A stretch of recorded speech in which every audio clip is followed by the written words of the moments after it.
اور سیدنا صدیق اکبر رضی اللہ تعالیٰ عنہ کتنے بڑے جلیل القدر صحابی تھے۔ اور اتفاق سے آج کا جمعہ ہے، آج جمعہ ہے اور آج چاند کی تاریخ 22 اور یہ 22 جمادی الثانی ہے، اور یہ وہ تاریخ ہے جس دن حضرت سیدنا صدیق اکبر رضی اللہ تعالیٰ عنہ دنیا سے رخصت ہوئے تھے۔ آج کا دن وہ ہے سن 13 ہجری، 63 سال کی عمر کے اندر حضرت سیدنا صدیق اکبر رضی اللہ تعالیٰ عنہ دنیا سے رخصت ہوئے۔ حضرت سیدنا صدیق اکبر رضی اللہ تعالیٰ عنہ اپنے ایمان کے بارے میں کیسے فکر مند ہوتے تھے، وہ فرمایا کرتے تھے، اے کاش کہ مجھے میری ماں نے جنا ہی نہ ہوتا، اے کاش کہ میں کسی مومن کے بدن کا بال ہوتا،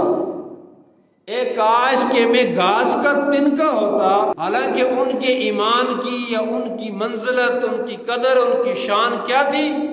کہ حدیث پاک کے اندر آتے افضل البشر بعد الانبیاء، انبیاء کے بعد جو بشر سب سے زیادہ افضل ہے وہ سیدنا صدیق اکبر رضی اللہ تعالیٰ عنہ۔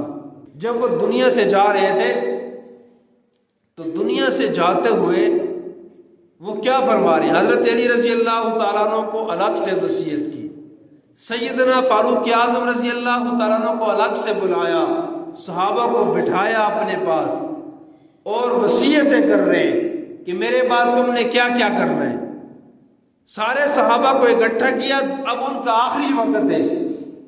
اور سیدنا فاروق اعظم رضی اللہ تعالیٰ عنہ کو بلایا، پاس کھڑا کیا اور صحابہ کے مجمع سے مخاطب ہوئے، اے میرے صحابہ، تم میرے بعد فاروق اعظم کو امیر بنا لینا، اب یہ دنیا سے جا رہے ہیں۔ تو سیدنا فاروق اعظم رضی اللہ تعالیٰ عنہ نے آگے بڑھے اور آ کر عرض کیا، امیر المومنین، آپ میرے متعلق اس طرح کے جملے کیوں ارشاد فرما رہے ہیں؟ آپ کو پتہ نہیں میری طبیعت میں سختی ہے، میرا مزاج جارحانہ ہے، یہ لوگ مجھے برداشت نہیں کریں گے، آپ کسی اور کے متعلق فیصلہ کریں۔ تو ابوبکر صدیق رضی اللہ تعالیٰ عنہ نے فرمایا، تم کو تمہاری ماں روئے، تم ایسا کیوں کہتے ہو؟ میں نے پوری امت کے اوپر نظر دوڑائی، مجھے تم سے زیادہ متقی کوئی نظر نہیں آیا۔ ایک شخص کھڑا تھا، اس نے آگے بڑھ کے عرض کیا، امیر المومنین، تمہیں اللہ کی ذات کا خوف نہیں ہے کہ تم مجھے ہماری اس امت کو کس کے سپرد کر کے جا رہے ہو؟ تو سیدنا صدیق اکبر رضی اللہ تعالیٰ نے فرمایا کہ مجھے اللہ کا خوف ہے، جب میرا اللہ مجھ سے پوچھے گا کہ اے صدیق، اپنے بعد نبی کی امت کو کس کے سپرد کر کے آئے ہو، تو میں فخر سے کہہ سکوں گا کہ بار الہ میں اپنے نبی کی امت کو سیدنا فاروق اعظم رضی اللہ تعالیٰ عنہ کے سپرد کر کے آیا ہوں۔ سیدنا صدیق اکبر رضی اللہ تعالیٰ عنہ نے حضرت علی رضی اللہ تعالیٰ عنہ کو بلایا اور بلا کر ان سے فرمایا کہ اے علی، میرے بعد تم میری میت کو غسل دینا، اور تم اس وجہ سے دینا کہ تم نے آقا دو جہاں سرور کون و مکان صلی اللہ علیہ وسلم کو غسل دیا تھا، میرے بعد مجھے بھی تم ہی غسل دینا۔ اب سیدنا صدیق اکبر رضی اللہ تعالیٰ عنہ جیسے یہ فرمایا تو حضرت علی رضی اللہ تعالیٰ عنہ کی آنکھوں میں آنسو آ گئے۔ حضرت علی رضی اللہ تعالیٰ عنہ کو وہ اعزاز حاصل ہے کہ انہوں نے آقا دو جہاں سرور کون و مکان صلی اللہ علیہ وسلم کو غسل دیا تھا، تو جب غسل دیتے ہوئے نبی پاک صلی اللہ علیہ وسلم کی آنکھوں کے ان حلقوں میں پانی رہ گیا، تو انہوں نے پہلے تو سوچا کہ اس پانی کو روئی اوپر رکھیں، روئی اس پانی کو چوس لے گی، پھر اس روئی کو سائیڈ پہ رکھ دیا جائے گا۔ یہ سوچا کہ ایسا کروں،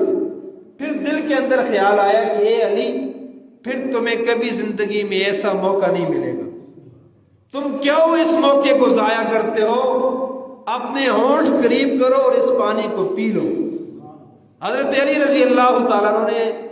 نبی پاک صلی اللہ علیہ وسلم کے ان آنکھوں کے حلقوں میں جو پانی بچا ہوا تھا اپنے ہونٹ قریب کیے اور اس پانی کو پی لیا تھا۔ یہ اعزاز حضرت علی رضی اللہ تعالیٰ عنہ کو حاصل تھا۔ تو سیدنا صدیق اکبر رضی اللہ تعالیٰ عنہ نے اسی اعزاز کی وجہ سے فرمایا تھا کہ علی میرے بعد میری میت کو بھی تم غسل دینا، جب غسل دے کے پاک صاف کر کے کفن پہنانے کی باری آئے تو مجھے کسی نئے کپڑے میں کفن نہ دینا،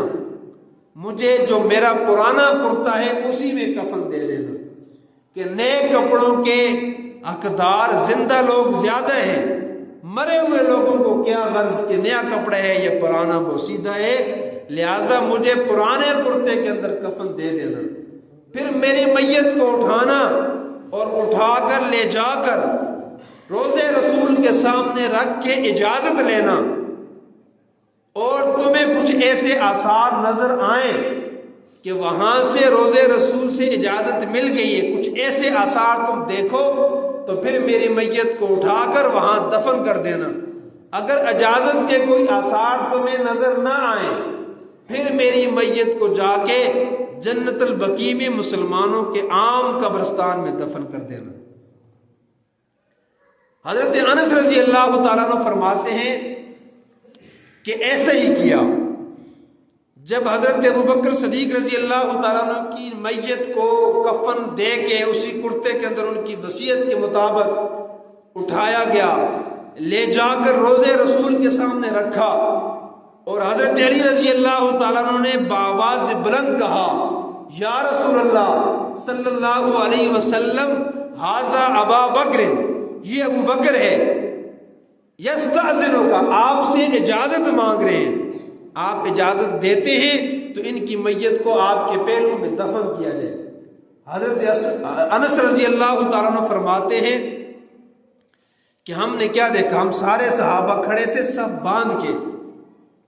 ہاتھ باندھے ہوئے تھے اور ہماری زبانوں پہ درود پاک جاری تھا، ہم کیا دیکھتے ہیں کہ روضے رسول کا دروازہ خود بخود کھلتا ہے اور اس کا تالا بھی کھلتا ہے اور کنڈی بھی خود بخود کھلتی ہے، وہ دروازہ بھی خود بخود کھلتا ہے تو اندر سے آواز آتی ہے اوصل الحبیب الی الحبیب لأن الحبیب الی الحبیب مشتاق، کہ یار کو یار سے ملنے دو، یار کا یار کب سے اس کے انتظار میں بیٹھا ہوا ہے۔ تو ہم نے پھر حضرت ابوبکر صدیق رضی اللہ تعالیٰ عنہ کی میت کو اٹھا کر وہاں سے روضے رسول کے اندر لے کر گئے اور ان نبی پاک صلی اللہ علیہ وسلم کے پہلو کے اندر ان کی قبر بنائی اور ان کو وہاں پہ دفن کیا۔ یہ آج 22 جمادی الثانی سیدنا صدیق اکبر رضی اللہ تعالیٰ عنہ کی رحلت کا وصال کا دن بھی ہے، اتفاق سے وہ بات آ گئی ایمان پر، تو سیدنا صدیق اکبر رضی اللہ تعالیٰ عنہ کی وفات میں نے آپ کو یہ ان کی رحلت کا، ان کی وصیت کے یہ جملے آپ کو سنا دیے۔ سیدنا صدیق اکبر رضی اللہ تعالیٰ عنہ اپنے ایمان کے بارے میں ایسے فکر مند تھے، وہ فرمایا کرتے تھے کہ کاش مجھے میری ماں نے جنا ہی نہ ہوتا، اے کاش کہ میں کسی مومن کے بدن کا بال ہوتا، اے کاش کہ میں کسی گھاس کا تنکا ہوتا، جانور مجھے کھا جاتے۔